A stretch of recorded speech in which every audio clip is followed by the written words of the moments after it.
একজন গৃহিণী দিনরাত ২৪টা ঘন্টা তার সংসারে কাজ করেও কিন্তু ক্লান্ত বোধ করে না। আর যদি সে ক্লান্ত বোধ করেও সে কিন্তু একটা কথা ভেবে খুশি থাকে যে আমি তো আমার পরিবারের মানুষগুলোর জন্যই করছি। কিন্তু সেই পরিবারের মানুষগুলোই যখন তাকে বলতে থাকে যে তুমি আমাদের জন্য কি আর করো, সারাদিন শুয়ে বসেই থাকো, তখনই মনে হয় সেই মানুষটা সবচেয়ে বেশি কষ্ট পায় এবং ক্লান্তি বোধ করে। যেই মানুষটা পরিবারের জন্য এত কিছু করে, বেলা শেষে কিন্তু আমরা সেই মানুষটাকে সঠিক মূল্যায়ন করতে পারি না। হ্যালো এভরিওয়ান, আসসালামু আলাইকুম। সবাই কেমন আছেন? আশা করছি সবাই ভালো আছেন। আলহামদুলিল্লাহ, আমরা অনেক বেশি ভালো আছি। চলে আসলাম আবারও নতুন একটি ভিডিও নিয়ে। আশা করছি শেষ পর্যন্ত সঙ্গেই থাকবেন। সকালবেলা খাওয়া দাওয়া কাজকর্ম তো সবই শেষ। তো আজ ঠিক করেছি দুপুরে এবং রাতের জন্য একবারই রান্না করব। তো আজকের রান্নাগুলো নিজের পছন্দ মতোই করব। বেশিরভাগ সময় কিন্তু আমি বরের পছন্দ মতো রান্না করে থাকি। তো আজ ঠিক করেছি যা যা রান্না করব সবই আমার পছন্দের। সব সময় যে পরিবারের পছন্দেই রান্না করতে হবে এমন কিন্তু নয়।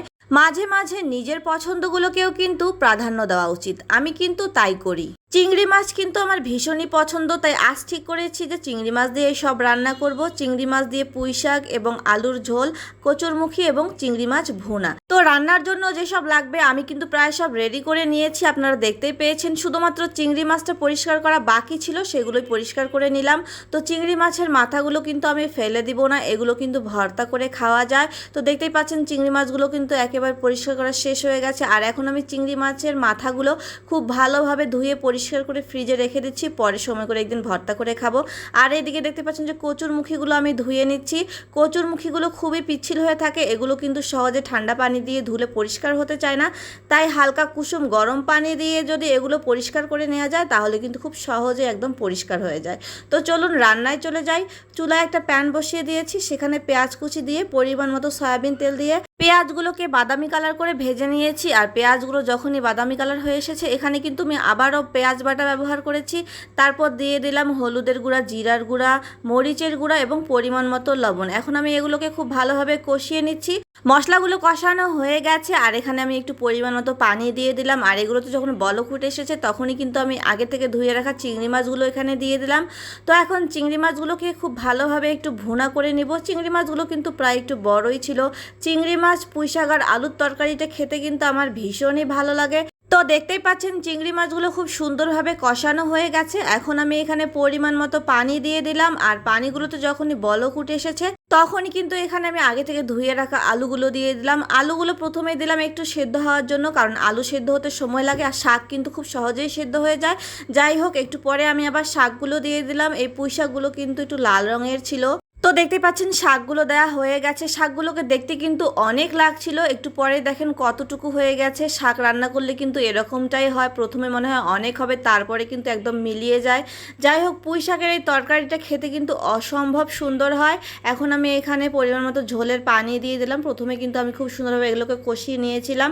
এখন আমি কচুরমুখী দিয়ে চিংড়ি মাছটা রান্না করব, তাই অন্য চুলায় আর একটা প্যান বসিয়ে দিয়েছি এবং সেখানেও একে একে সব মশলাগুলো দিয়ে মশলাগুলোকে খুব ভালোভাবে কষিয়ে নেব।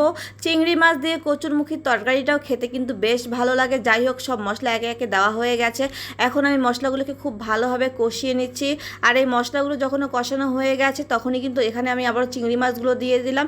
এখন চিংড়ি মাছগুলো একইভাবে আমি আবার বেশ কিছুক্ষণ কষিয়ে নেব। কষানো হয়ে গেলে এখানে আমি একটু পরিমাণ মতো পানি দিয়ে দেবো। আজ কিন্তু সব রান্না নিজের পছন্দ মতোই করছি, খুবই মজা লাগছে। কখন রান্না শেষ করে খাওয়া দাওয়া শুরু করে দেব। আসলে যেদিন নিজের পছন্দের রান্না বান্না হয় সেদিন মনে হয় একটু বেশি ক্ষুধা লেগে যায়। যাই হোক, আমি এখানে কিন্তু কচুরমুখীগুলো দিয়ে দিয়েছি। এখন আমি এগুলোকে খুব ভালোভাবে একটু কষিয়ে নিচ্ছি। এগুলো কষানো হয়ে গেলে তারপর কিন্তু এখানে আমি পরিমাণ মতো ঝোলের পানি দিয়ে দিলাম। কচুরমুখী কিন্তু খুব সহজেই সেদ্ধ হয়ে যায়, মাঝে মাঝে আবার সেদ্ধ হতে চায় না। এখানে আমি একটু কম করেই পানি দিলাম, যদি আবার লাগে তাহলে দেয়া যাবে। এদিকে দেখেন পুঁই শাকের তরকারিটাও হয়ে গেছে, কিন্তু তরকারির কালারটা কেন জানি না একটু কালোর মতো হয়ে গেছে, কারণ পুঁই শাকের কালারটা একটু লাল ছিল এজন্যই। এইদিকে দেখেন আমার কচুরমুখীর তরকারিটাও হয়ে এসেছে। আসলে মাঝে মাঝে রান্না বান্না একদমই করতে ইচ্ছে করে না, খুবই বিরক্ত লাগে, কিন্তু তারপরেও করার কিছুই নেই। সংসার জীবনে যখন একবার এসে গেছি তখন প্রতিদিন তো রান্না বান্না করতেই হবে। আবার যেহেতু বাবার বাড়ি থেকে অনেক দূরে থাকি তাই মন চাইলেও মায়ের কাছে গিয়ে 2টা দিন থাকতে পারি না। যাই হোক, দেখতেই পাচ্ছেন আমার রান্না বান্না কিন্তু শেষ হয়ে গেছে। তো আজকের ভিডিওটি এই পর্যন্ত। এই ভিডিওটি যদি আপনাদের কাছে ভালো লেগে থাকে তাহলে অবশ্যই লাইক কমেন্ট শেয়ার করে পাশে থাকবেন। দেখা হবে পরবর্তীতে অন্য কোনো নতুন ভিডিওতে। সেই পর্যন্ত সবাই ভালো থাকবেন, সুস্থ থাকবেন। আল্লাহ হাফেজ।